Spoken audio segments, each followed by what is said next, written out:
Sizlarga desam qaranglar, mushu do'yingda men satgan narsalarni og'inglar kelsa, ilinglar.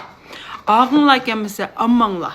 Ehtiyojinglar bo'lsa ilinglar, ehtiyojinglar bo'lmasa ammanglar. Hargizmi meni yaxshi ko'rganliginglardan, men amra qilib ketganliginglardan emas. Men hammanglarni bek yaxshi ko'raman. Lekin mushu o'zimizning ehtiyoji bo'lsa olaylik, bo'lmasa ortiq pul xarjlamayli. Endi men sizlarga setayotgan hamma narsani men o'zim yeb berib, ichib berib, kiyib berib naq maydonda ko'rsatib turib qavatıma. Endi samimiyatchil bo'lish, mushinchilik bo'lamdikin deb o'ylayman. Sirtlardan mevchi olamsiz yoki sirtlardan xohlagancha nima olsanglar meningdek qilib bermasmikin deyman endi. Shunga oldiganni ilib, hammanglar shunday yaxshi da'vatsizlar, rahmat pari, rost biz unumini ko'rdik deb tugagan narsani qayta-qayta so'rayotganlar bor. Lekin mush ammagan odamdan gap chiqadi ekanda.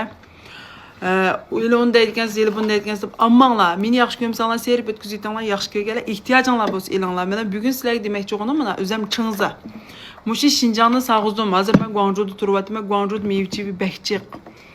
Lekin men mushu chingzini men o'zim ishonch qilgan 4,5 kilo chiqdi, ham bahasi bek muvofiq 49 qo'y 9 mo'ga. Urumchining chitkilik 24 soatda, Xinjiangning chitkilik 48 soat bordi. Mana o'zim, mana og'zim to'lib battan bo'lib, mushtapda tuzuk birim yalamay yeb ketganda bek o'zimni tutanmagan vaqtlarda shunda yingliolan ishkim ketdi balla ko'ngan qo'ygan ekan. Hozir men kunda mushumda qo'limga siqib, bizning o'ylarda undaq zajiji, bizmi degan bir yo'q. Bizning shu milliy mushundaq meyve siqish mashinamiz barmoqlarda. O'zim yeyman. Shunga o'xshash atdiganlari bundaq nashtiliklarga yeyman ekan.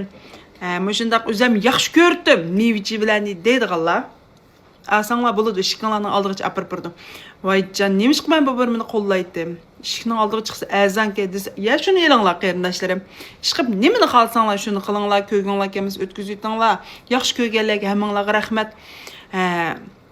Meni yaxshi ko'rganlar, sizlarni nurg'un butun koinot yaxshi ko'rsin, butun martabanglarni ustun qilsin. Bildinglarmi balla? Shu. Bunda o'zim yegandek bir bilan bor. 4,5 kilo chiqdi. Seyir qarg'u esvatdim. Bir adamning uyiga akirsakmi, xil po'chi akiralaymiz. Uyga qo'ysak xil uzun yeymiz.